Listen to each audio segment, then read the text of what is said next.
Summer வந்தாச்சு. What's your plan for this holiday? எங்க கிட்ட விட்டுருங்க, நாங்க பாத்துக்கிறோம். GT Holidays. GT Holidays, South India's #1 travel brand. உங்கள் பகுதியில் நடக்கும் அனைத்து நிகழ்வுகளையும் ஆதன் நியூஸ் செயலியில் செய்திகளாக பதிவிட்டு சிட்டிசன் ஜேர்னலிஸ்டாக மாறுங்கள். அரசியல் நிகழ்வுகள், சுவாரஸ்ய தகவல்கள், கோரிக்கை, திருவிழா, விவசாயம் உள்ளிட்ட பல்வேறு நிகழ்வுகளையும் போட்டோ மற்றும் வீடியோவுடன் செய்திகளாக பதிவிடலாம். இது குறித்த மேலும் தகவலுக்கு ஸ்கிரீனில் தெரியும் இந்த எண்ணில் தொடர்பு கொள்ளவும். வேதாரண்யத்துடைய வேட்பாளர் இடும்பாவனம் கார்த்திக் அப்படின்ட்டு செய்தியும் வந்திருக்கு அப்படிங்கிறத பார்க்குறோம். ஸோ இப்போது நாம் தமிழருடைய வியூகம் இந்த 2026 என்னவா இருக்குது? குறிப்பாக இப்போ அவர்லாம் நன்கு தெரிந்த முகம் கார்த்தி, அதுக்கப்புறம் நிறைய இந்த மாதிரி களத்தோழர்கள் இருக்கிறாங்க. அவர் இந்த முறையும் தனித்து போட்டின்றது தான் கடைசி நிமிடம் வரை அதுதான் எனக்கும் படுது. ஆனால் ஏதோ டிப்ஸ்ட் இருக்கிறதா என்னுடைய உள் மனது ஒன்று சொல்லுது. முகச்சில் எல்லாமே பரிசுத்த ஆட்கள் மாதிரியும் சீமான் மட்டும்தான் அயோக்கியன் மாதிரி ஒரு பெரிய சித்தரிப்பு வேலைகளை தொடர்ச்சியாக குடும்பம் அளவுக்கு நீங்கள் இறங்கி செய்கிறீங்க. வேடிக்கை பார்த்துக்கிட்டு அந்த மாதிரி நாலந்தார மனிதனுக்கு போலீஸ் பாதுகாப்பு கொடுத்துட்டு இருக்கிற ஒரு பெரிய அயோக்கியத்தனத்தை செய்கிற உங்கள் அளவுக்கு அங்கே இல்லை. எவ்வளோ கேவலமாக பேச முடியுமோ அவ்வளோ கேவலமாக திமுக பேசுனது ரெண்டு பேர், ஒன்று பெரியார், ஒன்று காங்கிரஸ். அந்த பெரியார் தான் இன்றைக்கி இவங்க குலதெய்வமாக வச்சுக்கிட்டு இருக்கிறாங்க, அந்த காங்கிரஸை தான் இன்றைக்கி தோல்நிலை தூக்கிட்டு வச்சு சுற்றுறாங்க அவங்க. ஸோ இப்போ 26 தேர்தலில் ஏதேனும் ஒரு வழியை தீர்மானமாக எடுப்பார். அதுவும் இல்லாமல் திமுகவுக்கு மிகப்பெரிய டிப்ஸ்ட் இருக்குது. நான் திரும்ப அதை தான் சொல்ல வரேன், விளையாட்டுக்கு இல்லை. நீ விதைச்சதை அறுக்காமல் போக மாட்டேன் மகனே அப்படின்றது தான் பதில், சீமானுடைய பதில். அங்கங்கே இருக்கிற அந்த காங்கிரஸ் கட்சி அந்தந்த ஸ்டேட் அந்த மாநிலத்தினுடைய நலன் அக்கறையில் தானே அரசியலை பண்ணுது. தண்ணி பிரச்சனை பொது கர்நாடகாவில் இருக்கிற காங்கிரஸ் என்ன முடிவு எடுக்குது, இங்கே இருக்கிற காங்கிரஸ் என்ன வாய முடின்னு உட்காந்துட்டு இருக்கிறாங்க கம்முன்னு. லிச்சு வாயம் தானே இங்கே இருக்கிற தமிழன். வேறு எதனா ஒரு விஷயத்தை கிளப்பி விட்டோம்னா அதை பிடிச்சிட்டு போயிடுவோம், நம்ம பேசாமல் உட்காந்து. ஒரு மாதத்தில் 30 நாள் தான் இருக்குது. 30 நாளில் 37 கொலை வேட, அது சினிமா ஸ்டைலில் வெரைட்டி எல்லாம் நடந்துருக்கு. கேட்டால் நீங்கள் அமைதி பூங்கான்றீங்க, எழுத்து கேட்டாக்கா நீ எப்படி இப்படி சொல்லலான்னு தனிப்பட்ட தாக்குதலில் தாக்குறீங்க. இதுதான் நடக்குது, மக்கள் பார்த்துட்டு இருக்கிறாங்க. எத்தனை நீட் இதுக்கு நடந்தது, எதுக்குமே நீங்கள் ரோட்டுக்கு வரல. எத்தனை போராட்டங்கள் நடந்தது, வீரியமாக இல்லை. இதெல்லாமே கம்யூனிஸ்ட்டுகள் தான் செய்திருக்கணும். நான் இப்போவும் சொல்கிறேன், கம்யூனிஸ்ட் பக்கம் தான் நான் இருக்கிறேன். கம்யூனிஸ்ட் கட்சி மட்டும் நல்லாவே இருந்து அந்த ஊழல் முறைகேடுலாம் இருக்காங்க. ஆனால் இந்த கம்யூனிஸ்ட் எங்கே போய் நிற்குதுன்னா, ஊழல் பெருச்சாலியாக இருக்கக்கூடிய ஒரு திமுகவுக்கு முட்டு கொடுக்குற நிலைக்கு நீங்கள் நிற்கிறீங்க. சார் நீங்கள் ஒரு முக்கியமான தலைவர் விட்டீங்க, வைகோ அவர்களை விட்டுட்டீங்க. வைகோ அவர்களை விட்டுட்டீங்க. என்னவா இருக்கிறாரா? மதிமுக பொதுச் செயலாளர். அப்படியா?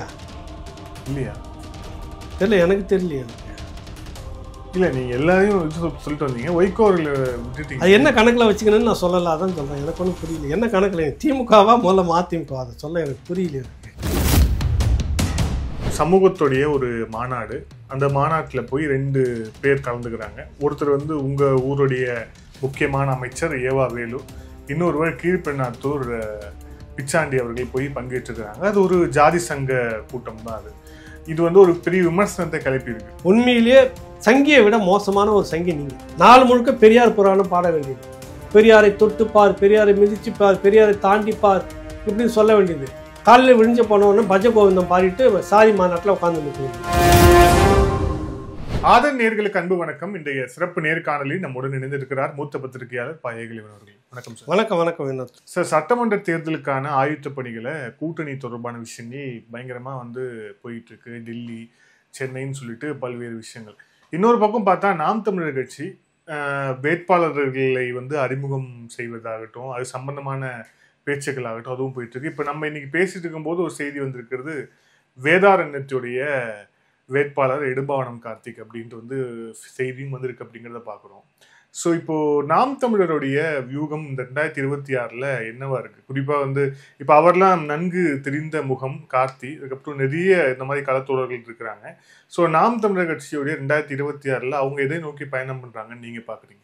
எதை நோக்கின்றதில்லை, எல்லாருக்கும் வெற்றின்றது தான் இலக்காக இருக்கும். ஆனால் கடந்த காலங்களில் நான் கவனித்த வரைக்கும் சீமான், நாம் தமிழர் கட்சி இப்போ அதனுடைய போக்கெல்லாம் பார்க்கும்போது கடந்த காலங்களில் செய்த தவறு அல்லது கடந்த காலங்களில் செய்த அந்த விளையாட்டாக இப்போ இருக்காது. இந்த தேர்தல் காலம் ஒரு புது மாதிரியான விளையாட்டாக தான் அவங்க தொடங்குறாங்க அப்படின்னு நான் கணிக்கிறேன்.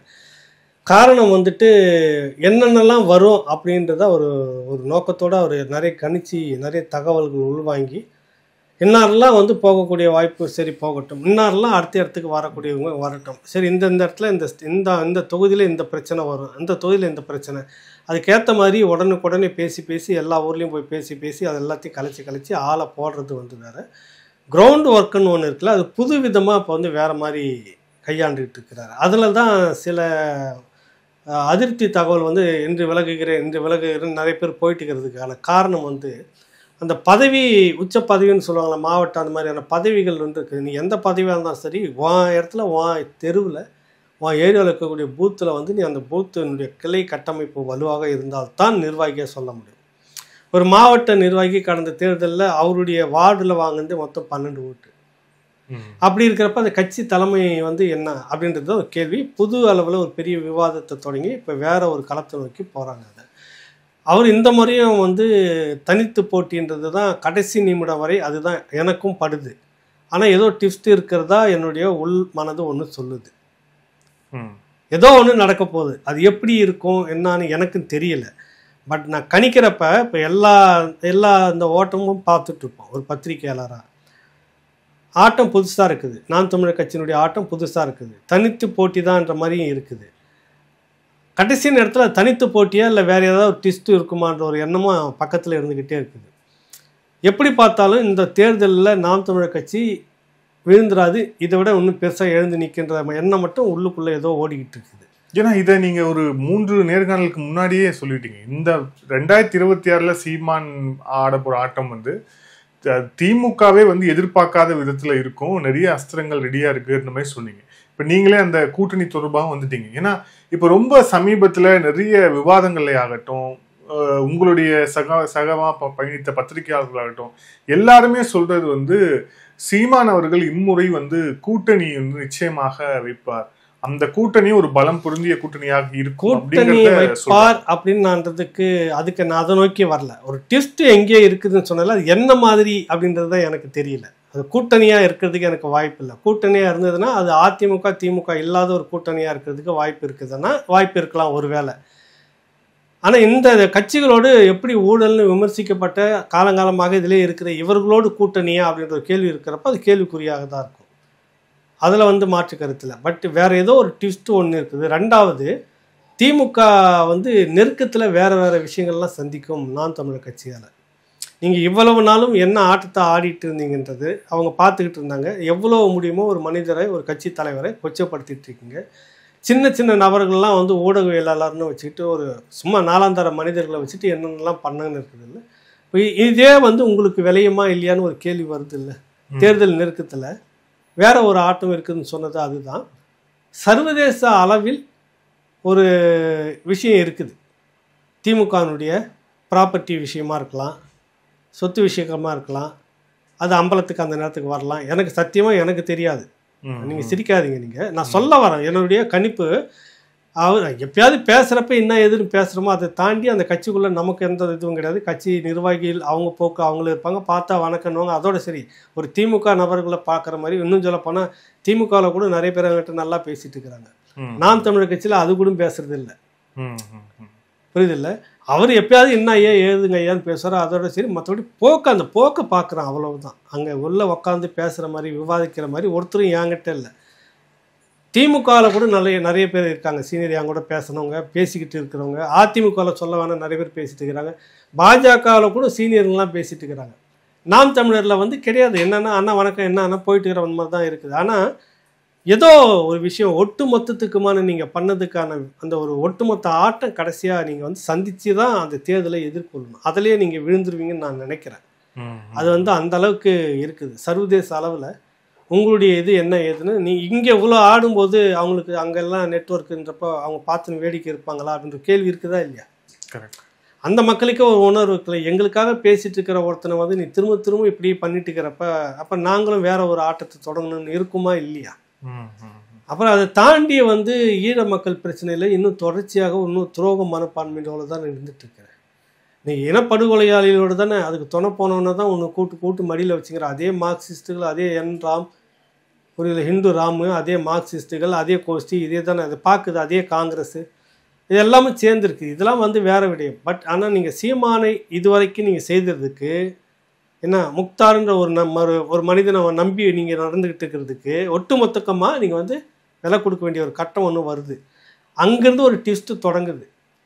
அது என்னான்றது நெருக்கத்தில் தான் நீங்கள் சந்திப்பீங்க. எனக்கு தெரியாது, எனக்கு ஏதோ மனசில் படுது, போகிற போக்கில் இன்றைக்கி இப்படி நட்டு வைக்கிறேன், இது என்னவா வருது அப்படின்னு. எனக்கு நாளைக்கு நீங்கள் அதை வரும்போது பார்த்துட்டு இதுவாக தான் அதுவா இதை தான் நீங்கள் சொன்னீங்களான்னு எனக்கு நீங்கள் கேட்கலாம், தெரியாது, பதில் சொல்ல தெரியாது.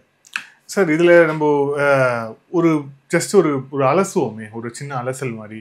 இப்போ திமுகவை கடுமையாக எதிர்க்கக்கூடிய ஒரு மனநிலையில் தான் சீமான் இருக்கிறார். தொடர்ச்சியாக நம்ம நாம் தமிழர் வெர்சஸ் டிஎம்கே அப்படிங்கிறது தொடர்ச்சியாக நம்ம களத்திலையும் பார்க்குறோம், கருத்தியல் ரீதியாகவும் பார்க்குறோம். 2 தளத்திலையுமே மிக தீவிரமாக போய்கொண்டிருக்கு.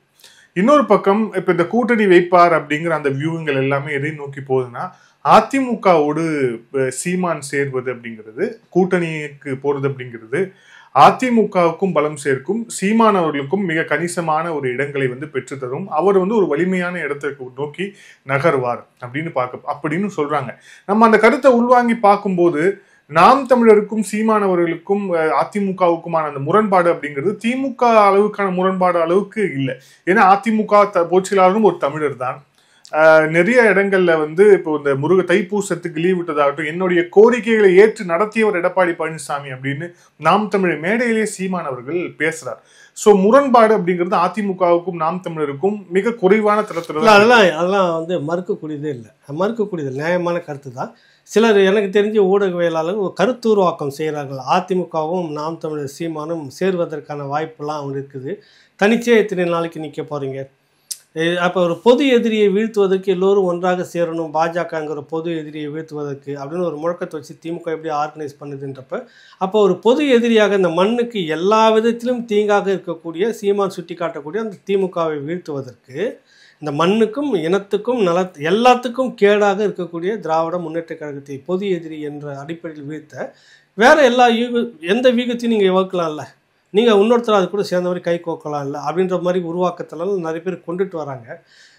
நீங்கள் முன்னாடி இன்னொரு கேட்டிருந்த அந்த விஷயத்துக்கு என்னென்னா, இப்போ திமுக அதிமுக ரெண்டுமே திராவிட கட்சி, ரெண்டுமே ஊழல், மாற்று கருத்தே இல்லை. ஆனால் ஏன் அதிமுக மேலே சாஃப்ட் கார்னர் ஒரு மென்மையான போக்கு அப்படின்னா, அதுக்கு காரணம் அவர் தமிழர்ன்றதை ஒன்று தாண்டி அதனுடைய கட்சி 2வது தலைவராக பொறுப்பேற்றுட்டு இருந்த செல்வி ஜெயலலிதா அவர்கள் உள்பட எல்லாருமே வந்து என்னென்னா யாரும் செய்யாத சில வேலைகளை துணிந்து செய்தது. குறிப்பாக இந்த தமிழுக்கும் இந்த மண்ணுக்கும் நாங்கள் தான் என்று அத்தாரிட்டி பர்சன் சொல்லுவாங்கள்ல, நாங்கள் தான், அது வந்து அதிகாரப்பூர்வமானவர்கள் தமிழ் என்று. முத்தமிழ் அறிஞர் பட்டமும் எங்களுக்காகத்தான் இருக்குது. தமிழர் நலன், தமிழர் இனம், தமிழ் மொழி அப்படின்னா அது நாங்கள் தான் சொல்லிட்டு இருந்த அந்த திராவிட முன்னேற்ற கழகம் ஒரு இனப்படுகொலை பற்றி சட்டமன்றத்தில் இப்படியாக ஒரு வழி இருக்கிறது அப்படின்னு பதிவு கூட பண்ணலை. நாளைக்கு ஒரு 100 வருஷம் 200 வருஷம் கழித்து யாரோ வினோத் மாதிரி வரக்கூடிய இளைஞர்கள் வந்து ஒரு வரலாற்று ஆய்வை வந்து தேடும்போது கை கேட்டின தூரத்தில் சத்தம் கேட்டதுன்றாங்க. ராமேஸ்வரம் கடற்கரை பகுதியில் அங்கே அதிர்வு சத்தம் எங்களுக்கு கேட்டது, வெடி சத்தம்லாம் கேட்டதுன்றதெல்லாம் அந்த அளவுக்கு ஒரு இனப்படுகொலை நடத்தி முடிக்கப்பட்டதை பற்றி ஒரு பதிவு கூட இல்லாத இனமாக அந்த தமிழ் இனம் அப்படின்னு ஒரு அவமான பேர் இருக்கும். அதனால் சட்டமன்றத்தில் அங்கே நடந்தது இனப்படுகொலை, போர்க்குற்றம், ஜெனோசைட், இதெல்லாம் பதிவு பண்ணணும், இதெல்லாம் சொல்லிட்டு கோரிக்கை வைக்கிறாங்க, தொடர்ச்சியாக பேசுகிறாங்க. தமிழ் இனத்தின் தலைவனாக இந்த மொழிக்கின் பேரில், இந்த மொழி போராட்டத்தின் பேரில் அதிகாரத்தில் உட்கார்ந்து கொண்டிருந்த கருணாநிதி கடைசி வரைக்கும் 2 வருஷம் செய்யவே இல்லை. தடிக்கு வந்தால் விழா விழா விழா விழா இதே தான் ஓடிக்கிட்டு இருந்தது. அப்போ அந்த வலியை பற்றி உங்களுக்கு இல்லை. 10ஆம் ஆண்டில் 2010 வந்து நீங்கள் செம்மொழி மாநாடுன்னு கூப்பாடு போட ஆரம்பிச்சிட்டிங்க, தேவையே இல்லை அது. ஆனாலும் இந்த வலிக்கும் இதுக்கும் சம்மந்தம் இல்லை, எங்கள் மக்கள் எல்லாம் வேறு, நாங்கள் வேறு அப்படின்னு காட்டுறதுக்காக நீங்கள் அதை செய்தீங்க. அதை 11 வரைக்குமே அதை செய்யலாம். ஆனால் அதிமுக வந்த உடனே பாருங்கள், எடுத்தோடனே சட்டமன்றத்தில் அந்த தீர்மானத்தை நிறைவேற்றினாங்க. இன்றைக்கும் வரலாற்றில் அதுதான் குறிப்பாக இருக்குது. நடந்தது இனப்படுகொலை, போர்க்குற்ற விசாரணை. இந்தியா சர்வதேச அளவில் வரும்போது இந்தியா இந்த தமிழ் இனத்தின் பக்கமாக தான் நின்று பதில் சொல்லணும். போர்க்குற்றவாளியாக ராஜபக்சேவை அறிவிக்கணும். இலங்கைக்கு எந்த விதத்திலும் பொருளாதார ரீதியாக உதவி செய்துவிடக்கூடாது. இவ்வளவு நிறைவேற்றது யாரு? அப்புறம் அதுக்காகவே அரசியல் பண்ணிட்டு இருக்கிற சீமான் நாங்கள் சாஃப்ட் கார்னர் எடுத்தாரா இல்லையா? 2வது இந்த இனத்தின் சார்ந்த இந்த மண்ணில் கண்டதுக்கும் கண்டவங்களுக்கும் வந்துட்டு விடுமுறை நாள்னு வருது.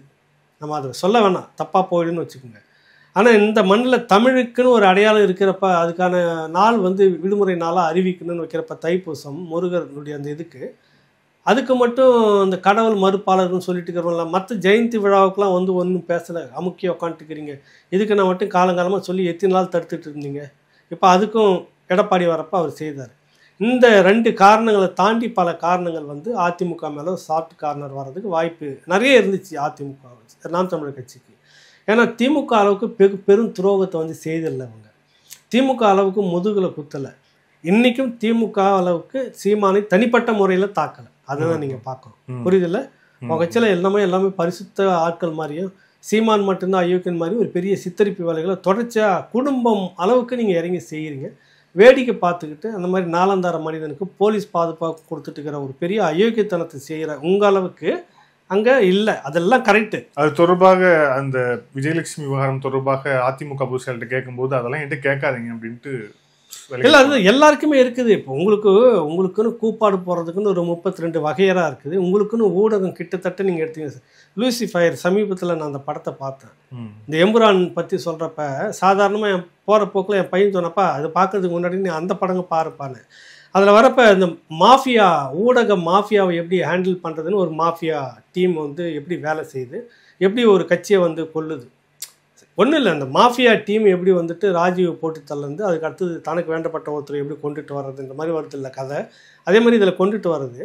அதில் ஒருத்தர் வந்துட்டு ஊடகம் வந்து அரசியல்வாதிகள் பிடியில் இருந்து விடக்கூடாதுன்றதுலேயே PhD வாங்கினவர் ஜேர்னலிசத்தில். அவர் CEO. நேர்மையான ஒரு பொண்ணு எடிட்டர், சீஃப் எடிட்டர். அது வந்து இந்த மாதிரி இந்த உருவாக்குறாங்கல்ல, ஒரு கேரக்டரை அசாசினேஷன் பண்ணுறது இருக்குல்ல, பாத்திர படுகொலைன்னு சொல்கிறது, தவறாக சித்தரிக்கிறது, இப்படிலாம் பண்ணு.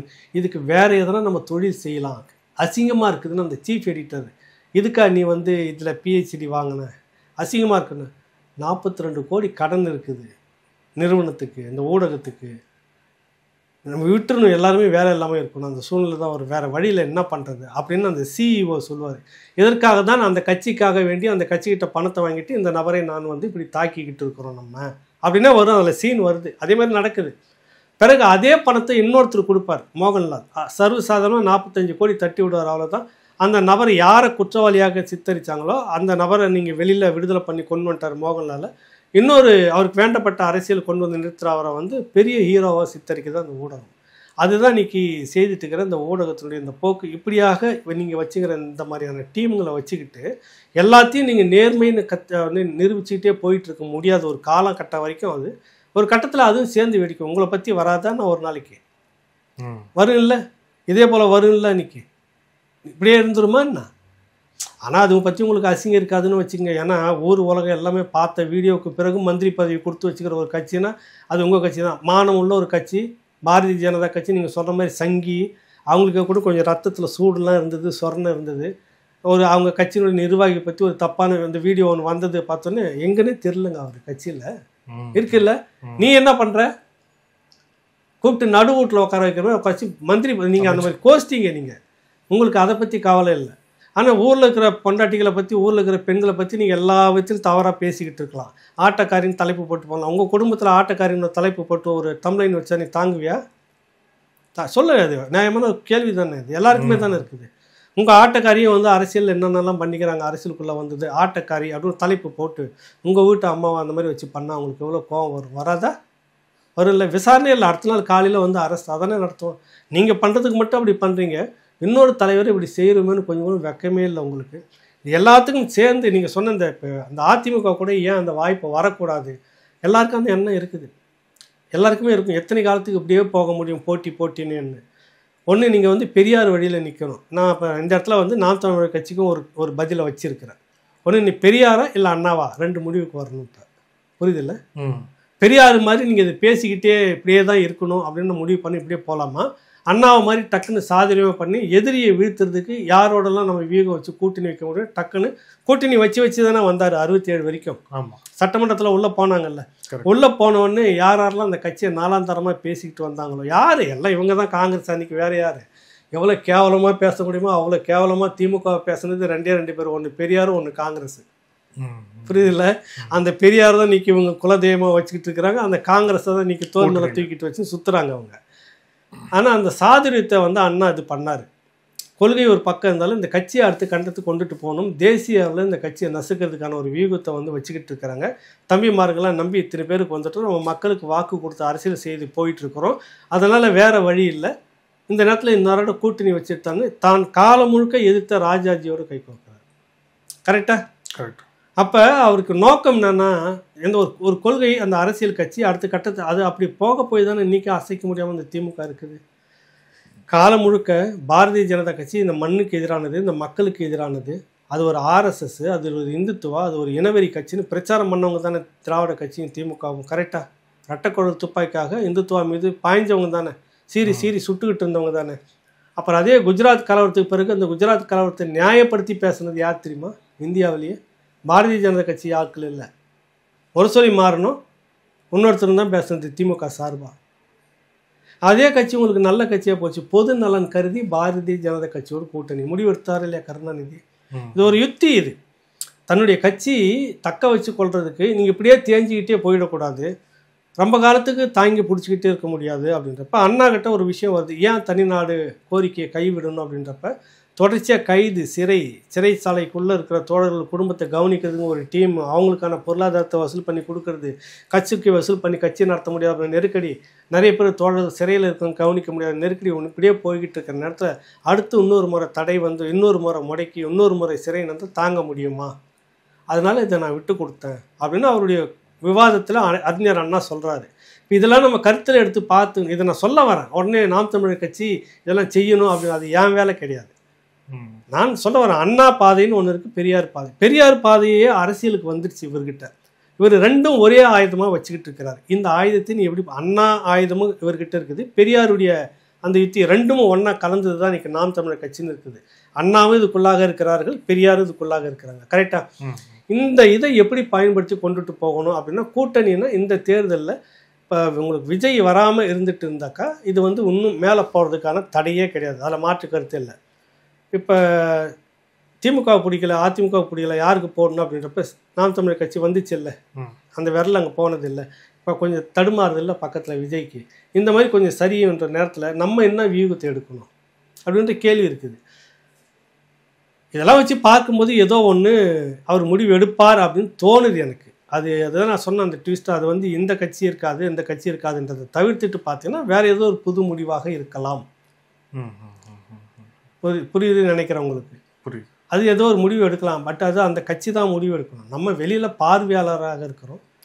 கட்சியில் நடத்துறதுல இருக்கக்கூடிய கஷ்டங்கள் நஷ்டமும் அவங்களுக்கு தான் தெரியும். நமக்கு வெளியிலேருந்து இந்த கட்சி இப்படி ஆகிடக்கூடாதுன்னு நினைக்கிறத விட உள்ள பாடுபட்டுக்கிட்டு இருக்கிறவங்களுக்கு அந்த பொறுப்பு என்ன அதிகமாக இருக்கும்ல, அதை யோசிப்பாங்க. அதனால் நீங்கள் வந்து இவர்களோட கூட்டணி வைக்கணும், இதுக்கு மேலே நீங்கள் சோர்ந்துடக்கூடாது, அவங்க சோர்ந்துருவாங்க, நீங்கள் இப்படி பண்ணணும் வெளியிலேருந்து நம்ம சொல்கிறதுக்கான ரைட்ஸ் இல்லை. பேசிக்கலாம், நீங்கள் வேணால் நீங்கள் வேணால் ஒரு கருத்துருவாத்தை உருவாக்கலாம்.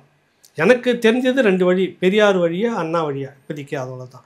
ஆனால் நான் கணிக்கிற வரைக்கும் சீமான்ட்டு இந்த 2 வழியுமே இருக்குது. நீ எதை எடுத்தாலும் அதை வச்சு போராடக்கூடிய யுக்தி அவங்க உள்ளே வந்துடுச்சு. இன்னைக்கு அண்ணா பாதையும் உள்ளே இருக்குது, பெரியார் பாதையும் உள்ளே இருக்குது. இது சரிபட்டு வராது. இவர்கிட்ட பேசிட்டு இப்படியே மல்லு கட்டிகிட்டே இருக்க முடியாது, நமக்கு இனி வேறு வழி இல்லை, தனியாக வந்துடும் சொன்னது தான் அண்ணா. வந்தார், ஒரு பெரிய அளவில் டக்குன்னு கொண்டு வந்தார். யுத்தி எலெக்ஷனுக்குள்ளே பங்கெடுக்கிறாங்க. யாரெல்லாம் ஆகாதோ அவங்க கூடலாம் கை கோர்த்தாரு, வந்து ஏதோ உழுந்து பிடிச்சி சீட்டு வச்சுன்னு வந்தது அண்ணா வழி. இல்லை நான் அப்படி பேசிக்கிட்டே தான் இருப்பேன், இதே தான் சொல்லிக்கிட்டே இருப்பேன், இப்படியே தான் இருந்துட்டு இருப்பேன், நான் தனியாக தான் இருப்பேன், இருக்கிறவங்க போகிறவங்க போயிட்டே இரு அப்படின்னு சொல்கிறது பெரியார் வழி. இந்த ரெண்டுமே சீமான்கிட்ட இருக்குது, அதுதான் சொல்ல வரேன். ஸோ இப்போ 26 தேர்தலில் ஏதேனும் ஒரு வழியை தீர்மானமாக எடுப்பார். அதுவும் இல்லாமல் திமுகவுக்கு மிகப்பெரிய டிப்ஸ்ட் இருக்குது. நான் திரும்ப அதை தான் சொல்ல வரேன், விளையாட்டுக்கு இல்லை. நீ விதைச்சதை அறுக்காமல் போக மாட்ட மகனே அப்படின்றது தான் பதில், சீமானுடைய பதில் திமுகவுக்கு. நீ விதைச்சதை அறுக்காமல் நீ போக மாட்டே, நீ தான் அறுத்தாகணும், அறுத்துட்டு தான் நீ ரிட்டையர்ட் ஆகி உட்காருவேன். இதோட ரிட்டையர்மெண்ட்ன்றது தான் அவருடைய கணிப்பு. அது திமுகவுக்கு இருக்குது. நீ எவ்வளவு செய்த. அதனால் இந்த தேர்தல் திமுக வந்து ரொம்ப அச்சுப்பட போகிறது எனக்கு தெரிஞ்சு சீமானால தான் இருக்கும். சரி, இப்போ இன்னொரு விஷயத்த பார்க்கணும். இப்போ அதிமுக பாஜக கூட்டணி வருது அப்படிங்கிற மாதிரி ஒரு பக்கம் சொல்றாங்க. இன்னொரு பக்கம் பாஜக தலைவர்களும் வந்து சீமான் அவர்களை ரொம்ப சாஃப்டா அணுகிற ஒரு விஷயத்த பார்க்குறோம். இன்னைக்கு விகடனுடைய பேட்டியில வந்து எச்ராஜா சொல்லியிருக்கிறாரு, சீமான் பேசக்கூடிய தமிழ் தேசியம் வந்து எங்களுக்கு ஆட்சேபிக்கூடியது அல்ல. ஏன்னா அவர் வந்து இந்தியா எங்கள் நாடு, இந்தியா உள்ளடக்கிய தமிழ் தேசியம்னு சொல்றாரு. அதனால வந்து அதுல எங்களுக்கு ஒன்றும் முரண்பாடு கிடையாது, சீமானோடு எங்களுக்கு முரண்பாடு கிடையாது. இன்னும் கேட்டா பெரியார் விஷயத்துல அவர் சொன்னதுக்கு 100% நாங்கள் வந்து உடன்படுறோம் அப்படின்னு எச் ராஜா பேசுறாரு. இன்னொரு பக்கம் இன்னைக்கு வந்து பேசிட்டு இருக்க சூழ்நிலையில இலங்கையில பிரதமர் மோடி அவர்கள் இருக்கிறார். அங்க மிக முக்கியமாவே டேபிள் ஆனது 3 விஷயங்கள். ஒன்று கச்சத்தீவு விவகாரம், தமிழக மீனவர்கள் பிரச்சனை, அப்புறம் இன்னொரு 3வது பொருளாதாரம் சார்ந்த டிஸ்கஷன்ஸ்னு. ஸோ இந்த கச்சத்தீவையும் வந்து வாங்கக்கூடிய, அட்லீஸ்ட் வந்து லீஸுக்காவது வாங்கக்கூடிய இடத்துல மத்திய அரசு நோக்கி நகருது அப்படிங்கிறத பார்க்கணும். இப்ப இந்த விவகாரங்களும், அதாவது பாஜக கூட்டணிக்குள்ள, அதிமுக கூட்டணிக்குள்ள சீமானவர்கள் போறக்கூடிய இந்த முரண்பாடை வந்து கம்மி பண்ணுது அப்படின்னு பார்க்கலாமா, இல்லை அப்படி எடுத்துக்க முடியாதா? இல்லை அவர் உறுதியாக 2 தேசிய கட்சிகளும் எதிராக தான் பார்க்குறாரு. நீங்கள் அதை வந்து நிரூபிக்காத வரைக்கும் உங்கள் மேலே எனக்கு அந்த எண்ணம் இருந்துக்கிட்டே தான் இருக்கும். இப்போ நீங்கள் போயிட்டு வந்திருக்கீங்க, பிரதமர் வந்து சொல்கிறாரு மனிதாபிமான அடிப்படையில் நீங்கள் பார்க்கணும், மீனவர்களை விடுவிக்கணும், அந்த படகையும் விடுவிக்கணும்னு கேட்குறாரு. இலங்கை அது செய்தான்றதை ஒன்று பார்க்கணும். செய்து ஒருவேளை நடந்திருந்தால் மோடியின் மீது ஒரு நல்ல எண்ணம் மீனவ மக்களுக்கு, தமிழ்நாட்டு மக்களுக்கு வரும். அடுத்தது இதுக்கு மேலே இது மாதிரி நடக்கக்கூடாதுன்றதுக்கான பேச்சுவார்த்தை நீங்கள் முடிவுக்கு கொண்டு வந்துட்டு இங்கே வந்திருக்கணும், வரணும். அது ஒன்று. ரெண்டாவது, இப்போ எச் ராஜா சார் சொல்கிற விஷயம் என்னென்னா, அவருக்கு பொதுவாகவே யாரையும் பயன்படுத்திக்குவாங்க. இப்போ திமுகவே வந்து பெரியாரே வந்து பார்த்தீங்கன்னா திமுகவை திட்டணுன்றதுக்காக யாரெல்லாம் பயன்படுத்தினார், கரெக்டா? அப்போ அதெல்லாம் நியாயமாக நம்ம எடுத்துக்க முடியுமா? பெரியாருக்கும் காமராஜருக்கும் ஒரு கட்டத்தில் ஆகாது. ஆனால் இப்போ காமராஜரை பயன்படுத்திக்கிட்டார் யாருக்காக? திமுகவுக்காக, திமுகவை திட்டுறதுக்காக, கரெக்டா? திமுகவை காமராஜரை வந்து திமுக முரசொலி எப்படி கார்ட்டூன் போட்டதுன்னு இருந்ததுன்னா, கழுமரம் இருக்கலாம், அந்த காலத்து ஆதி காலத்து கழுமரத்தில் எழுந்து அப்படி பின்பக்கமாக அதில் சொருகி உட்கார வச்சுட்டா அந்த அந்த கூம்பாக இருக்கிற அந்த சீவனை, அந்த கழுமரம் அப்படியே வந்து நேராக கழுத்தில் தலையில் வந்து கூம்பு வெளியில் போயிடும், ரத்தம் அப்படியே உறைஞ்சி கீழே செத்துருவாங்க. கழுமரம். காமராஜரை இப்படி கழுமரம் ஏற்றுற கார்ட்டூன் போட்டது முரசொலி. ஏன் போட்டதுன்னா பெரியாருக்கு அந்த பக்கம் நிற்கிறார், அதனால் இவங்களுக்கு ஆகலை. இப்போ இந்த முரண்பாடு காலங்காலமாக திமுக கிட்டே இருந்திருக்கு, அதிமுக கிட்டே இருந்திருக்கு. இந்த ஒரு விஷயத்தை வச்சுட்டு சீமானும் பாஜகவும் அல்லது சீமானும் எச் ராஜாவும் சுமூகமாக இருக்கிறாங்க அப்படின்னு எடுத்துக்க முடியாது. அவங்களுக்கு பெரியாரை பிடிக்காது, ஆனால் இவர் வந்து பெரியாரை மறு ஆய்வு அடிப்படையில் விமர்சிக்கிறாரு. அது அவங்களுக்கு ஏற்புடையதாக இருக்குது. அதோடு தான் அதை எடுத்துக்கணுமே ஒழிய அதுக்காக இவருடைய கூட்டணி அப்படின்றதெல்லாம் கூட்டணிக்கான அடிக்கொள்கிற விஷயம் அப்படின்னாக்கா இல்லை. பிரதான ஒரு விஷயம் இருக்குது, அது செய்தால் உண்மையிலே நான் உள்பட பாரதிய ஜனதா கட்சியை வரவேற்பேன். என்ன தெரியுங்களா? சர்வதேச போர்க்குற்றவாளியாக நீங்கள் அந்த கும்பலை அறிவிக்கணும். பொது வாக்கெடுப்புன்றதுக்கு ஐநாவில் வரக்கூடிய விஷயங்களுக்கு இந்தியா முழு ஒத்துழைப்பு தரணும். இது முடிகிற வரைக்கும் இலங்கைக்கு பொருளாதார ரீதியான எந்த ஒத்துழைப்பும் இருக்கக்கூடாது. தமிழ்நாடு சட்டமன்றத்தில் செல்வி ஜெயலலிதா போட்ட தீர்மானத்தை நீங்கள் ஏற்கிற மாதிரி இருந்து செய்தீங்கன்னாக்கா அன்றைக்கி மனமாற்றத்துக்கு ஒரு வழி இருக்குது. எனக்கு அது நாம் தமிழர் கட்சிக்கு இருக்குதா, சீமானுக்கு இருக்குதா இல்லையான்னு எனக்கு தெரியாது. ஆக தமிழ் தேசியத்தை, தமிழ் மக்களை, தமிழ் இனத்தை விரும்பக்கூடிய அளவுக்கு விரும்புகிற எல்லோருக்கும் பாஜக ஒன்று செய்கிறதுனா ஏற்பாங்க தானே. ஆனால் ஒரு விஷயத்தை வந்து கடந்த முறை அமித்ஷா இதே ராமேஸ்வரம் பக்கம் வந்திருந்த போது இலங்கையில் நடந்தது இனப்படுகொலை சொல்லிட்டு போயிருக்கிறார். அது வரைக்கும் வரவேற்கக்கூடிய விஷயம். ஒரு மிகப்பெரிய ஆசிய கண்டத்தில் இருக்கக்கூடிய 2வது மிகப்பெரிய ஒரு நாடு இந்தியா தன் அருகில் இருக்கக்கூடிய இலங்கையில் நடந்தது இனப்படுகொலைத்தான் அப்படின்றத பதிவு பண்ணுறது ஒரு பாசிட்டிவாக பார்க்கணும். அதுவும் சொன்னது உள்துறை அமைச்சர், இந்திய நாட்டினுடைய ஒரு உள்துறை அமைச்சர், சாதாரணமாக அந்த கட்சியில் இருக்கிற நபர் சொல்லல. அப்போ இதனுடைய அடுத்த கட்டம் ஒன்று இருக்குதுல்ல, இனப்படுகொலை. அப்போ அந்த போர்க்குற்ற விசாரணை இருக்குல்ல, அதுக்கு நீ என்ன ஆதரவாக நிற்கிறேன்னு நாங்கள் பார்க்கணும். இதெல்லாம் நீங்கள் செய்தீங்கன்னா வரப்போகிற இந்த இப்போ ஒன்று அடுத்தது வருது, ஐக்கிய நாடுகள் சபையில் இந்த விசாரணை அடுத்தது வருது, இந்தியா நீங்கள் என்ன முடிவு எடுக்கிறீங்கன்னு பார்க்குறப்ப அப்போ ஒரு சாதகமான சூழ்நிலை வரும் இல்லை. தமிழ் அந்த இனம் அப்படின்னு விரும்பக்கூடிய எல்லோருக்கும் இது நல்லா தானே பண்ணியிருக்காங்க, அது ஏன் நம்ம எதுக்கணுன்ற எண்ணம் வருமா இல்லையா? அந்த இடத்த தான் நீங்கள் பார்க்கணும். மற்றபடி இப்போ பேசிக்கிறதுக்கு எச் ராஜா பேசிக்கிறதுக்காக வேண்டி பாரதிய ஜனதா கட்சியும் நாம் தமிழர் கட்சியும் ஒன்றா ஆகிடுமானா எனக்கு அது சரியாக தெரியல. சீமான் அப்படி ஒன்று அதை எடுத்துக்கிட்டு உள்ளே போவாரான்னு எனக்கும் தெரியல. என்னுடைய தனிப்பட்ட கருத்து, அமித்ஷா அப்படி சொல்லியிருக்கிறாரு, இந்தியாவுடைய முடிவும் அதுவாக இருந்து இந்த விஷயத்தில் இனப்படுகொலை செய்தது என்ன நடந்தது இனப்படுகொலை தான்ன்றதுக்கான தீர்வும் இந்தியா வந்து தேடுறதில் கை கோக்கணும் புலம்பெயர்ந்த தமிழ் மக்களுடைய கட்டமைப்புக்குள்ளாக.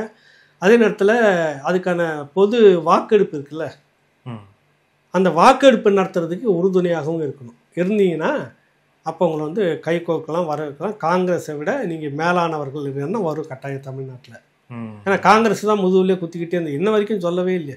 பாஜகவே சொல்லிடுச்சு, அமித்ஷாவே சொல்லிட்டாரு, நடந்தது இனப்படுகொலை தானே. நீங்கள் ஒன்றும் வாயை திறந்து பேசவே. நீங்களும் தமிழ் இனத்துக்குள்ளே தானே காங்கிரஸ் வச்சுட்டு இருக்கிறீங்க. அங்கங்கே இருக்கிற அந்த காங்கிரஸ் கட்சி அந்தந்த ஸ்டேட் அந்த மாநிலத்தினுடைய நலன் அக்கறையில் தானே அரசியலை பண்ணுது. தண்ணி பிரச்சனை பொது அந்த கர்நாடகாவில் இருக்கிற காங்கிரஸ் என்ன முடிவு எடுக்குது, இங்கே இருக்கிற காங்கிரஸ் என்ன வாய முடின்னு உட்காந்துட்டு இருக்கிறாங்க கம்முன்னு. புரியுதில்ல? அங்கே வந்து ஒரு வார்த்தையை ஏற்று பேசினாலும் அந்த காங்கிரஸ் சீட்டில் இருக்க தூக்கி குப்பைமேட்டில் வீசிட்டு போயிடுவான்ற எண்ணம் இருக்குது. அங்கே கதறி எல்லாம் ஒன்றா நிற்கிறாங்க. இங்கே இருக்கிற காங்கிரஸ் இழிச்சு வாயம் தானே இங்கே இருக்கிற தமிழன். வேறு எதனா ஒரு விஷயத்தை கிளப்பி விட்டோம்னா அதை பிடிச்சிட்டு போயிடுவோம். நம்ம பேசாமல் உட்காந்து அந்த காங்கிரஸ் கர்நாடகாவில் நடத்துகிற காங்கிரஸ் அதுவும் அதே ரத்தம் அதே ஒரு இதுதான். நீங்களும் இங்கே தான் இருக்கீங்க. ரெண்டுக்குமே வித்தியாசம் இருக்குது. நீங்கள் தமிழன் பக்கம் நிற்கவே இல்லையா காங்கிரஸ் கட்சி? அந்த ஒப்பீட்டு அளவில் பாரதிய ஜனதா கட்சி வருங்காலத்தில் இதை மாற்றிக்கிட்டாங்கன்னா கொண்டாடப்பட வேண்டிய விஷயம். அதே கருத்தை காங்கிரஸும் நாளைக்கு மாற்றிட்டு இந்தியாவுடைய பிராந்திய நலனுக்காக வேண்டியும் முன்னாடி நம்ம செஞ்ச பாவங்களுக்காக பிராயச்சித்தமாக மீண்டும் இந்த விஷயத்தில் ஒரு இனப்படுகொலைன்றதெல்லாம் நாங்கள் உறுதியாக நிற்கிறோம் அப்படின்னு நீங்கள் வந்தீங்கன்னாக்கா நீங்களும் ஏற்கக்கூடியவங்க தானே காங்கிரஸும். இல்லைன்னா ஏன் நீங்கள் தெரிஞ்சுட்டு அறிவாலயத்தில் போய் துண்டை போட்டு உட்காந்துக்கிறீங்க? உங்களுக்கு ஏன் அந்த பாவம் சொல்லு? எப்படி இருந்த கட்சி, நூற்றாண்டு கட்சி, துண்டு போட்டு சீட்டு பிடிச்சிட்டு போவாங்கல்ல, அது கூட இல்லை, வாசலே போட்டு படுத்துனுக்கிறீங்க அறிவாலயத்தில். அந்தளவுக்கு ஆகிப்போச்சு உங்கள் காங்கிரஸ் நிலைமை. என்ன இனத்துரோகம் சும்மா விடாதுங்களோ, அதை சொல்ல வரேன். இன்னொரு முக்கியமான விஷயம் சார், ஸ்டாலின் அவர்கள் என்ன செய்வார், திமுகவுடைய வியூகம் என்னவா இருக்கும்? ஏன்னா வந்து இப்போ இருக்கிற கூட்டணியை தக்க வைக்கிறதுல ஒரு சவால் அப்படிங்கிறது அவங்களுக்கு நிச்சயமா இருக்கும். அதை தாண்டி இப்போ 26ல் இப்போ கூட்டணி இப்போ எதிர்த்தரப்புல இருக்கவங்க எல்லாமே ஒரு முகாமை நோக்கி, விஜயை தவிர எல்லாரும் ஒரு முகாமை நோக்கி நகர்கிறார்களோ அப்படிங்கிற ஒரு சந்தேகம் கிளப்பக்கூடிய விஷயங்கள் நகர்ந்து கொண்டிருக்கு. விஜயும் வரலாம் அப்படின்னு சொல்லப்படுது, இல்லை விஜயும் சீமான் அவர்களும் கை கோர்க்கலாம்னு. எது எப்படி பார்த்தாலும் வந்து அது வந்து தொடக்கத்திலே சொல்லிட்டேன், தேர்தல் நெருக்கத்தில் பெரிய ட்விஸ்ட் இருக்குன்னு சொல்லிட்டேன். எனக்கு என்ன பிரச்சனைனா, நீங்க பேசுற பத்திரிகைகள் எல்லாமே எல்லா விஷயம் தெரிஞ்சு வச்சுக்கிட்டு இந்த மாதிரி பீடிகை சொல்லக்கூடாதுன்றதுக்காக தான் நேயர்களுக்கும் அது குழப்பமா இருக்கும். இல்ல தெளிவாகவே தெரியும். ஒரு பெரிய இது சந்திக்கணும் திமுக, அது வேற விஷயம். இப்போ ஸ்டாலின் அவர்களுடைய ஒரே நம்பிக்கை நட்சத்திரமா இருக்குது இப்போ இருக்கக்கூடிய இந்த கூட்டணி கலையாமல் இருந்தால் போதுன்னு அவங்க பார்த்துக்கிறாங்க. ஆனால் கடந்த இருந்த சில பாயிண்ட்டுகளை நீங்கள் பார்க்கணும். கடந்த முறை 10 ஆண்டுகள் அதிமுக ஆட்சி தொடர்ச்சியாக இருந்ததில் சில அதிருப்தி. ஸ்டெர்லைட்டில் வந்து நீங்கள் தான் ஊதி பெருசாக்கி வந்து அனிதா விஷயத்தை நீங்கள் ஊதி பெருசாக்கி வழக்கம் போல் உங்களுக்குன்னு இருக்கக்கூடிய இந்த மாஃபியா டீம்ன்றதை வச்சுட்டு பிரச்சார பீரங்கியை பயன்படுத்தி ஒரு சாதக நிலையை கொண்டு வந்து பல விஷயங்கள் சாதகமாக மாறிச்சு. அதிமுகவுடைய இந்த பிளவுகள் உடைவெல்லாம் இருக்குல்ல, அது சரியான கூட்டணி இல்லாமல் போனதெல்லாம் சேர்ந்து தான் நீங்கள் வந்தீங்க. பிரசாந்த் கிஷோர் கொண்டு வந்து வாங்கி உழைச்சி கொடுத்துட்டு போகலை, அதுவும் வாய்ப்பு தானாக வந்து உங்களுக்கு அமைஞ்சிடுச்சு. அந்த சூழ்நிலை நீக்கி இருக்குதானா? இல்லை. எந்த மக்கள் வந்துட்டு அதிமுக வேணாம் திமுக இருந்தால் விடியல் வந்துடும் இருந்தாங்களோ, இப்போ 4 வருஷமாச்சு விடிவேலை நம்ம இருட்டிலே தான் இருக்கிறோம், தினமும் கொடூரமான இருட்டில் இருக்கிறோம் அப்படின்றது வெளிப்படையாக பேசுகிறாங்க. தினசரி கொலை நடக்காத நாள் இல்லை. இன்றைக்கி ஒரு மாதத்தில் 30 நாள் தான் இருக்குது. 30 நாளில் 37 கொலை அது சினிமா ஸ்டைலில் விரட்டி எல்லாம் நடந்துகிட்டு இருக்குது. கேட்டால் நீங்கள் அமைதி பூங்கான்றீங்க, எழுத்து கேட்டாக்கா நீ எப்படி இப்படி சொல்லலான்னு தனிப்பட்ட தாக்குதலில் தாக்குறீங்க. இதுதான் நடக்குது, மக்கள் பார்த்துட்டு இருக்கிறாங்க. சாதாரணமாக கீழே இருக்கிறவங்க கூட ஒரு சாதாரண கீழ்நிலையில் இருக்கிற மக்கள் கூட திமுகனுடைய அங்கே இருக்கக்கூடிய நபர்கள் எவ்வளோ வசூல் பண்ணுறான், எவ்வளோ மாமூல் வாங்க, எவ்வளோ என்ன பண்ணுறான் எல்லாம் பார்த்துக்கிட்டு தானே இருக்கிறான். பணம் மட்டுமே குறிக்கோளாக இன்றைக்கி போயிட்டு இருக்குது பார்க்குறேன். இதெல்லாம் சேர்ந்து வெறுப்பாக அந்த மக்களுக்கு அந்த அது என்ன ஆகும், இந்த முறை பழைய இது வருமா இருக்காது. ஒரே ஒரு நம்பிக்கை உங்களுக்கு, விடுதலை சிறுத்தைகள் கட்சியினுடைய வாக்கு வங்கி மட்டும்தான். நான் ஓப்பனாக பிரித்து சொல்லலை, நான் விளையாட்டுக்குன்னு சொல்லலை. விடுதலை சிறுத்தைகளை நிறைய நான் விமர்சனம் பண்ணியிருக்கிறேன். கம்யூனிஸ்டுகள் வந்து எப்பவுமே வந்து கிட்டத்தட்ட கடந்த முறை இருந்த விட இந்த முறை ஒன்றும் போயிருப்பாங்க. ஏன்னா நீ எதுக்கெல்லாம் மக்களுக்காக போராடணுமோ அதிலேருந்து மாறுபட்டு வந்திருக்கீங்க இந்த 4 வருஷத்தில். விஜயலட்சுமிக்கு வந்த நீங்கள் அண்ணா பல்கலைக்கழகத்துக்கு வரல, மாதர் சங்கம் தீவிரமான அளவுக்கு வரல, பேரோடு நிறுத்திக்கிட்டாங்க. ஒரு கண்டன ஆர்ப்பாட்டத்தோட மாணவர் இதோடு நிறுத்திக்கிட்டாங்க கட்சி. பிறகு எத்தனை நீட் இதுக்கு நடந்தது, எதுக்குமே நீங்கள் ரோட்டுக்கு வரல. எத்தனை போராட்டங்கள் நடந்தது, வீரியமாக இல்லை. இதெல்லாமே கம்யூனிஸ்ட்டுகள் தான் செய்திருக்கணும். நான் இப்போவும் சொல்கிறேன், கம்யூனிஸ்ட் பக்கம் தான் நான் இருக்கிறேன். கம்யூனிஸ்ட் கட்சி மட்டும் நல்லாவே இருந்தால் அந்த ஊழல் முறைகேடுலாம் இருக்காது. ஆனால் இந்த கம்யூனிஸ்ட் எங்கே போய் நிற்குதுன்னா, ஊழல் பெருச்சாலியாக இருக்கக்கூடிய ஒரு திமுகவுக்கு முட்டு கொடுக்குற நிலைக்கு நீங்கள் வந்து நிற்கிறீங்க. அப்போ இது வந்து ஒரு பெரிய அதிருப்தி. கடந்த முறை வந்த ஒரு 4 ஓட்டுன்றது இப்போ 2 ஓட்டாக தான் இருக்கும் கம்யூனிஸ்ட்டுக்கு. ஜவாஹர் இருக்கிறாரு. அவங்க அந்த கட்சியில் அந்த மக்கள்கிட்டே நிறைய அதிருப்தி. இப்போ கடந்த தேர்தலின் போது இந்த கோவை சிறையில் இருக்கக்கூடிய சிறைவாசிகளை பற்றி இந்த திமுக என்ன சொன்னது, இப்போ என்ன சொல்லிட்டு இருக்குது. இப்போ வரக்கூடிய இந்த விஷயங்கள் வந்து இஸ்லாமிய மக்களுக்கு எதிரான பல விஷயங்களுக்கான மையப்புள்ளியாக இருந்தது இதே திமுக காங்கிரஸ் ஆட்சியில் போட்டப்பட்ட விதை. எல்லாருமே பார்த்து பேசிகிட்டு இருக்கிறாங்க. தொடர்ச்சியாக கட்சியில் இருக்கக்கூடிய இஸ்லாமியர்களுக்கான முக்கியத்துவத்தை பாதிக்கப்படுது. மிக பெரும் அளவில் தனித்துவமான ஒரு பெரிய கட்சியாக இருந்த இஸ்லாமிய கட்சி இன்றைக்கி உங்கள்கிட்ட வந்து 1-2 சீட்டு கேட்டு வாங்குற அளவுக்கு அவ்வளோ பெரிய மக்கள் தொகையை வச்சுக்கிட்டு உங்கள்கிட்ட கெஞ்சுற அளவுக்கு கொண்டு வந்து நிறுத்தியிருக்கிறேன். இந்த அதிருப்தியெல்லாம் பார்த்துக்கிட்டே இருக்காங்க. உன் கட்சியில் காலங்காலமாக இருந்து முதுகில் சுமந்துக்கிட்டு இருந்த மிகப்பெரிய ஒரு குடும்பம் கருணாநிதியோட நெருக்கமாக இருந்தது. அவருடைய மகனும் இன்றைக்கி கிட்டத்தட்ட 60-70 வயசு இருக்குன்னு நினைக்கிறேன், நவாஸ் கான் சொல்லிட்டு பொள்ளாச்சியில் இருக்கிறார். கோயம்புத்தூர் பேஸில் ஒருங்கிணைந்த கோயம்புத்தூரில் பெரிய பொறுப்புகள் இருந்தவர் புத்தகமே போட்டுக்கிறார். முஸ்லீம்களுக்கு எந்தெந்த வகையில் இந்த கட்சி துரோகம் பண்ணுது எல்லாமே இருக்குது. ஸோ அதனுடைய வாக்கு வங்கி இந்த முறை மைனஸ் உங்களுக்கு. அப்புறம் வேறு எந்த கட்சி இருக்குது? கொங்குன்னு சொல்லுவீங்க பச்சை, அது இந்த முறை கிட்டத்தட்ட பாஜகவுக்கு அதுலேயே பாதி போயிடுச்சு, பாதி எடப்பாடிக்கு வரப்போகுது. வேல்முருகன் முடிஞ்சிச்சு. வேல்முருகன் வந்து இப்போ வந்து அவர் மற்றவர்களை சேர்த்துக்கிட்டு டெவலப் ஆகிட்டு வர்றதா தோணுது. புது சீமானுடைய தம்பிகள் அந்த இது அப்படியே அங்கே மாற்றி வந்துட்டு இருக்காரு. ஆனால் அவருடைய ஓட்டு வங்கி எப்படி இருக்கும்? இங்கே போயிருக்கிறவங்க எல்லாருமே ஏற்கனவே அங்கே ஓட்டு வாங்கியிருந்தாங்கன்னா நாம் தமிழர் கட்சியினுடைய செல்வாக்கு எப்படி இருந்திருக்குன்னு தெரிஞ்சிருக்கு உங்களுக்கு. இப்போ அந்த வாக்கு இங்கே வாங்குவாங்களா உழைப்பாங்களான்னு ஒரு கேள்வி இருக்குது. இவருடைய வாக்கு வங்கி தமிழக வாழ்வுரிமை கட்சி இது வந்து எப்படி இருக்குன்னா பாட்டாளி மக்கள் கட்சியிலேருந்து அங்கே இருக்கக்கூடிய அந்த கொஞ்சம் பேரை வச்சுக்கிட்டு தான் இருந்தது. கூடுமா குறையுமானது தெரியல எனக்கு. அந்த நிலையில் தான் அவருடைய பேச்சு போராட்டம் தமிழ் பேசுகிற எல்லாம் ஓகே. வாக்கு வங்கி எப்படி இருக்குன்றது இந்த முறை கேள்விக்குறியாக இருக்கும். ஏன்னா நீங்கள் எந்தெந்த முறையில் ஒரே ஒரு முறை உன் தொகுதிக்காக வேண்டி நல்லா எனக்கு செய்யாமல் விட்டாங்கன்னு சொல்லிட்டு தொடர்ச்சியாக எதிர்த்து பேட்டி கொடுத்துட்டு இருந்தீங்க. அடுத்த நிமிஷமே அதை கூல் பண்ணாங்கன்னு நீங்களே சொல்லிட்டீங்க. இப்போவும் வந்து என்னுடைய காயங்கள் ஆற்றினார் முதல்வர் கூப்பிட்டு பேசினாருன்றப்ப மக்கள் பார்த்துக்கிட்டு இருக்கிறாங்க. அந்த மக்களோட வெறுப்புக்கு ஏற்ற மாதிரி நீங்கள் இல்லை, அந்த மக்கள் பக்கம் நீங்கள் இல்லை. ஸோ அங்கேயும் அந்த மாதிரி சிக்கல் மீதி இருக்குது. விடுதலை சிறுத்தைகள் உங்களுக்கு கடந்த முறை நலுங்காமல் குலுங்காமல் நான் பிரித்து பேசியிருந்தேன். இப்போ கொங்கு மக்களுடைய வாக்குகள் எப்படி அண்ணாமலைக்கு பிரிஞ்சுது, எடப்பாடிக்கு பிரிஞ்சுது. நாடார் சமூகத்தினுடைய வாக்குகள் எப்படி பாஜகவுக்கும் அதிமுகவுக்கும் போக மீதி திமுகவுக்கு வந்தது. தேவேந்தர்கள் மக்கள் வந்து தங்களை தேவேந்தர்களாக வந்து பாஜக கொண்டு வரணும், இன்னும் பல விஷயங்கள் இருந்ததுக்காக எப்படி அந்த ஓட்டு பாஜகவுக்கும் மீதி அதிமுக கொஞ்சம் தான் நடுவில் திமுகன்னு வந்தது. நாடார் சமூகத்தை சொல்லிட்டவங்களுக்கு முக்குளத்தோரில் வந்து உங்களுக்கு தெரியும், அதிமுகவில் ஓபிஎஸ் வந்து சசிகலா டிடிவி தினகரன் எல்லாமே ஓரம் கட்டப்பட்டதால் அதிமுகவுக்கு அது இல்லை. இந்த முறை அது தனியாக பிரிஞ்சு அப்படியே நிற்கிது, அவங்களுக்குள்ளாரையே ஓட்டு எடுத்துக்கிட்டு. வன்னியர் சமூகம்னு பார்த்தீங்கன்னாக்கா திமுகவில் இருக்கக்கூடிய வன்னியர் சமூகம் வந்து செல்வாக்கா துரைமுருகன் இன்னும் மற்ற நிர்வாகிகள் போல வச்சுட்டு அவங்களுக்குன்னு ஒரு கட்டமைப்பு அதில் பிரிஞ்சு 5% மட்டும்தான் பாட்டாளி மக்கள் கட்சி இருக்குது. மீதி எல்லாமே செதஞ்சி போயிருக்கு. அதில் ஒரு குறிப்பிட்டது தான் உங்களுக்கு வந்திருக்கும். ஆனால் விடுதலை சிறுத்தைகளில் 100 ஓட்டு இருக்குதுனாக்கா 70-80 ஓட்டு அப்படியே முழுக்க உங்களுக்கு வந்துச்சு, செதைவே இல்லை. ஆனால் அதுக்கேற்ற மாதிரி நீங்கள் திருமாவளவன் தொடர் வந்து திமுகவுக்கு முட்டு கொடுத்துட்ருக்கலாம். என்னை தாண்டி ஒருத்தரும் வர முடியாது, தொட முடியாதுன்னா உன்னை தாண்டலாம் வேணாம், உனக்கு அண்டர் கிரவுண்டில் போயிட்டு தொட்டுட்டு வந்துடுவாங்க, அது வேறு விஷயம். நீங்கள் நினச்சலாம் அப்படி நின்றுக்கிட்டு வீசை வந்து முறுக்கி விட்டுட்டு ஒரு அருவாலை வச்சுக்கிட்டு இந்த வைதேகி காத்திருந்தால விஜயன் அருவாள் வச்சு நிற்கிறாள் விஜயகாந்த் தெரியல, அந்த மாதிரி உங்களை நிற்க வச்சுட்டே இருக்கலாம். திமுக வேணாம், என்னை தாண்டி தான் நீங்கள் கோட்டைக்கு போக முடியும்னு. அண்டர் கிரவுண்டில் எல்லாமே போயிட்டுருக்குது, ஓட்டெல்லாம் சரிஞ்சிக்கிட்டு இருக்குது, புரியுதில்லை உங்களுக்கு. ஆனால் நீ விடுதலை சிறுத்தைகளுக்கு என்ன பண்ண, அந்த கட்சிக்கு உண்டான ஒரு முக்கியத்துவத்தை கொடுத்தியா இந்த 4 வருஷத்தில்? அவங்களுடைய கோரிக்கைகள் நிறைவேற்றப்பட்டிருக்கிறதா இந்த 4 வருஷத்தில்? அவங்களுக்கான பிரதிநிதித்துவம் ஒன்று கொடுக்கப்பட்டிருக்கிறதா இந்த 4 வருஷத்தில்? கேட்டு ரம்மவும் பண்ணி இப்போ தான் வந்து செழியனை கோவில் செழியனை வந்துட்டு உயர்கல்வித்துறையாக பண்ண மீதி. அப்போ திருமாவளவன் சொன்னாலும் கூட இந்த மாதிரி அந்த வாக்கு வங்கி அங்கே இருக்காது. இவ்வளோ சிக்கலுக்குள்ள திருமாவளவனே திமுக கூட்டணியில் இருந்தாலும் அவருடைய வாக்கு வங்கி அங்கே இருக்கு. ஏன்னா நீங்கள் திருமாவளவன் நம்பி உங்களுக்கு எல்லாம் செய்தார்ல, அந்த நம்பிக்கைக்கு ஏற்ற மாதிரி நீங்கள் நடந்துக்கல. அது அவர் உணரல, இருந்தாலும் கூட அவங்க தொண்டை உணர்றான், புரியுதில்ல? அந்த மக்கள் உணர்கிறாங்க, புரியுது? இந்த யதார்த்தத்தை திமுக புரிஞ்சுக்கணும். ப்ளஸ் ஆனால் ஒரு பக்கம் புரட்சி பாரதமும் ஒரு பக்கம் வலிமையாகிறாங்க. அப்புறம் ஏர்போர்ட் மூர்த்தி போன்றவர்கள்லாம் அவங்களும் வந்து ஓரளவுக்கு புரட்சி பாரதம் எல்லாமே வந்து உங்களுக்கு அதிமுக தான். அது பூவை மூர்த்தியார் மிக பெரும் மாமனி லெஜண்ட்னு சொல்லணும்.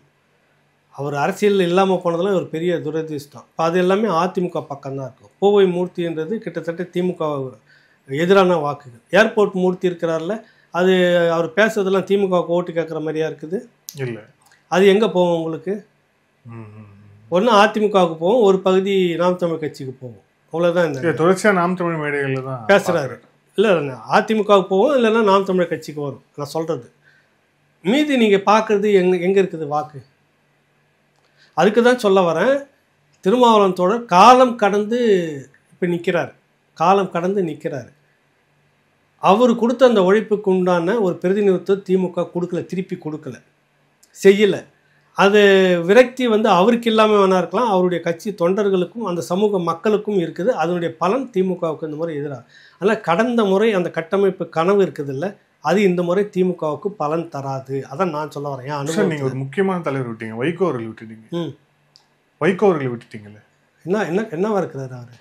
மதிமுக பொதுச் செயலாளராக இருக்கார். அப்படியா? இல்லையா? தெரியல, எனக்கு தெரியலையே. அதுக்கு இல்லை, நீங்கள் எல்லாரையும் சொல்லிட்டு வந்தீங்க, வைகோ அவர்களை விட்டுட்டீங்க. அது என்ன கணக்கில் வச்சுக்கணும்னு நான் சொல்லலை, அதான் சொல்கிறேன். எனக்கு ஒன்றும் புரியல. என்ன கணக்கில்? திமுகவா முதல்ல மதிமுக? அதை சொல்ல எனக்கு புரியல. எனக்கு புள்ள திமுக சின்னத்தில் நிற்கிறீங்க, நீங்கள் மதிமுகன்னு ஆரம்பிச்சிங்க, என்ன சொல்லி ஆரம்பிச்சிங்க, எங்கே வந்து நிற்கிறீங்கன்னு எல்லாமே பார்த்துட்டு இருக்கிறாங்க. உங்ககிட்ட இருந்த அத்தனை பேரும் திமுகவே இழுத்துக்கிச்சு. அப்புறம் உனக்குன்னு ஒரு தகுதி, உனக்குன்னு ஒரு தனி ஓட்டு, எனக்கு ஒன்றும் புரியல எனக்கு. அதனால் அதெல்லாம் நீ கணக்கிலே வச்சு, அதுவும் இந்த முறை மதிமுகவுக்கான ஓட்டுன்னு பார்த்தீங்கன்னாக்கா இருக்கிறத விட மோசமாக போகும். அதனால் நீங்கள் நான் வேணால் சொல்கிறேன், நான் காழ்ப்புணர்ச்சி வச்சுன்னா சொல்ல, தயவுசெய்து யார் பேச்சு இந்த கூட சில பேர் சொம்படிக்கிற பத்திரிகையாளர் பேச்சுலாம் கேட்க வேணாம். ஸ்டாலின் அவர்கள் தனிப்பட்ட முறையில் ஒரு டீம் வேணால் போட்டு ஒரு சர்வே முதல்ல எடுத்து பார்க்கட்டும். நான் சொன்னதுக்கு மாற்றாக இருந்துச்சுன்னாக்கா நான் மன்னிப்பு கேட்டுக்கிறேன்.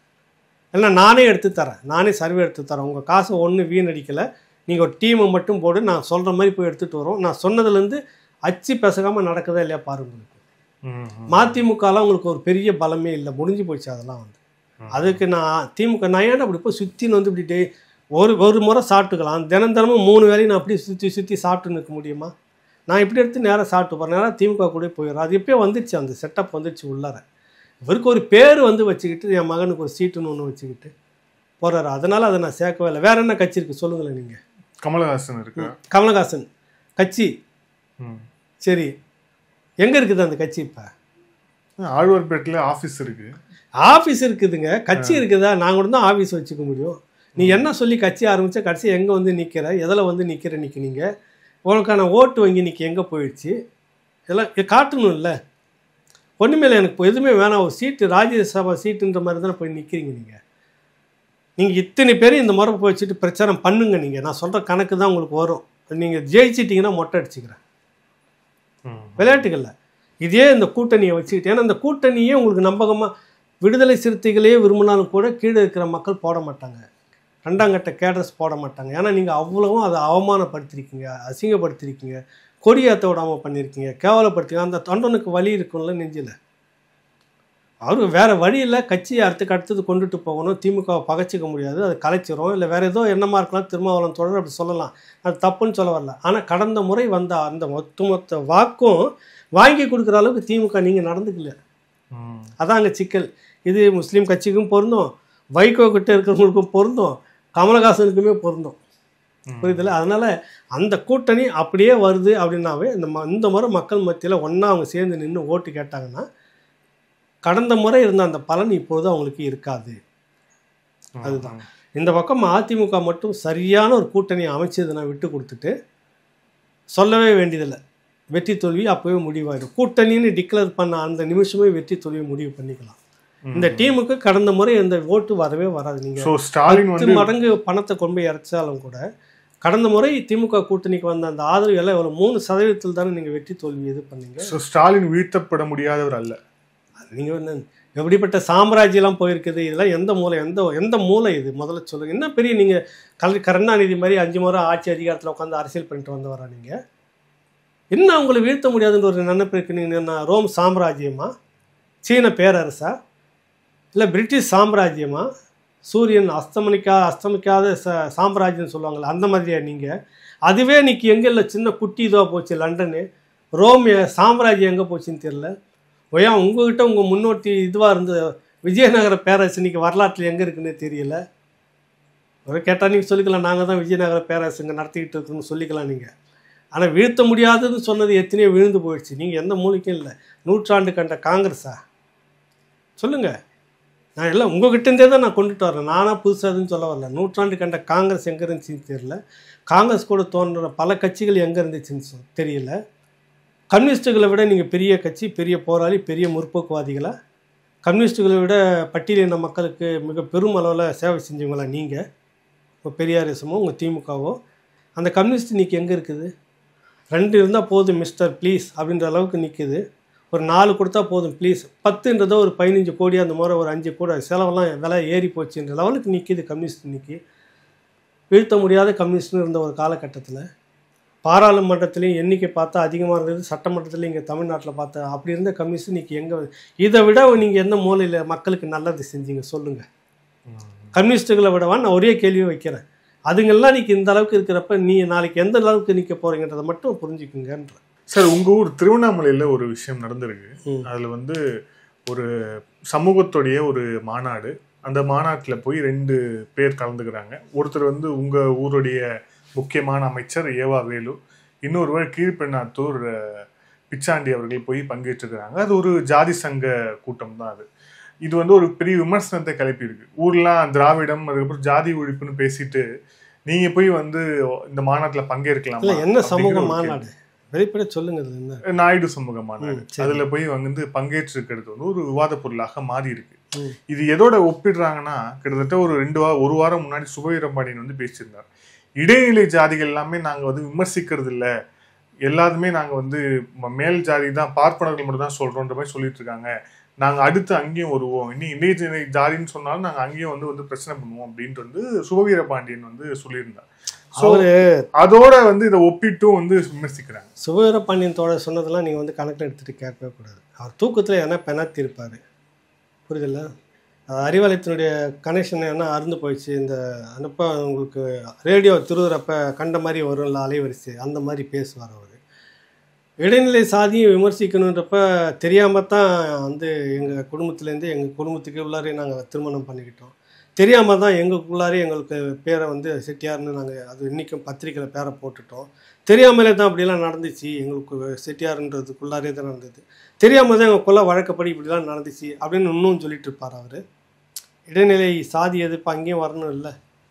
இவ எதுக்கு சொல்ல வர்றாருன்னா, இப்போ தமிழ் தேசிய தளத்தில் எங்களை முறை போன்றவங்க நிறைய பேர் கேள்வி கேட்குறப்ப எங்கேயோ கொஞ்சம் நேரத்தில் அவங்களுக்கு நல்ல நேரத்தில் சமயத்தில் எப்போயாவது ஒரு கிராஸ் ஆகுதில்ல, அந்த மாதிரி மின்னல் மாதிரி நல்ல ரத்தம் ஓடும் போல இருக்குது. அப்போ மட்டும் சுருக்குன்னு அவங்களுக்கு குத்தும் போல இருக்குது.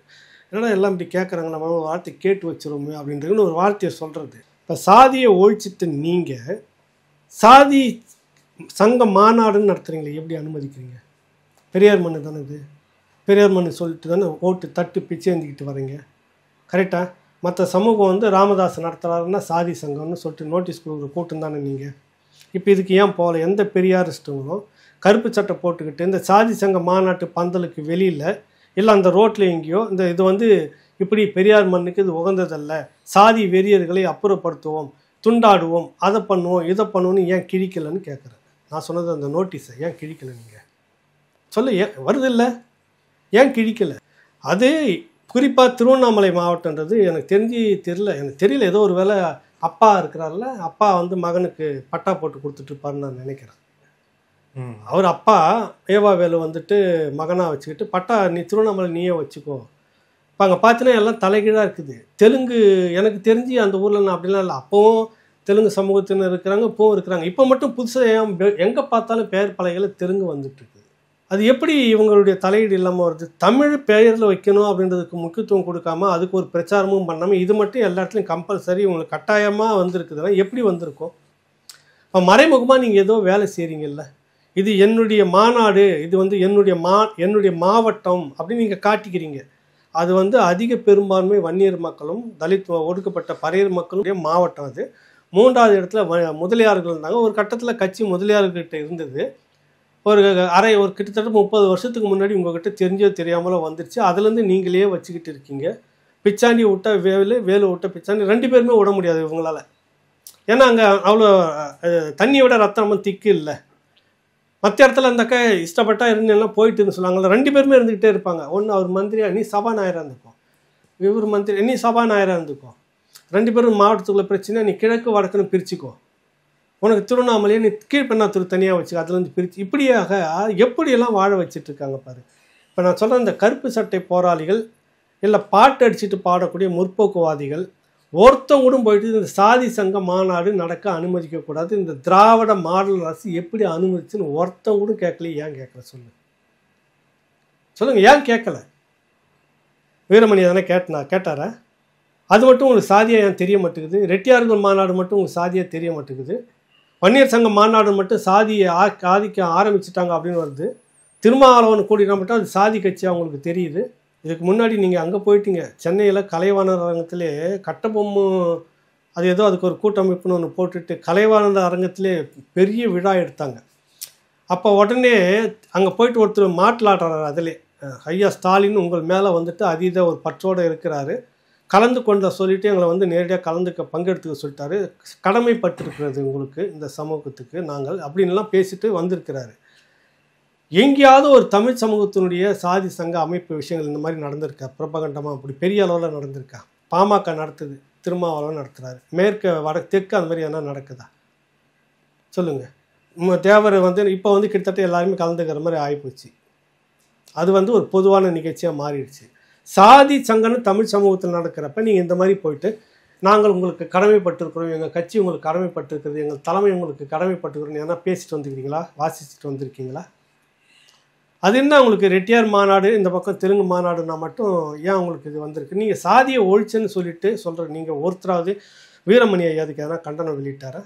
கொளத்தூர் மணி, கோவை ராமகிருஷ்ணன், விடுதலை ராஜேந்திரன், வேறு யாராவது துண்டு துக்கடாக இருக்கக்கூடிய அந்த கருப்பு முற்போக்குவாதிகள் ஒருத்தவங்க கூட இதை பற்றி பேசாமல் இந்த மாநாடு நடக்குது, போய் மந்திரிங்க கலந்துக்கிறாங்கனாக்கா அப்போ யார் சாதியை நீங்கள் ஒழிச்சிங்க?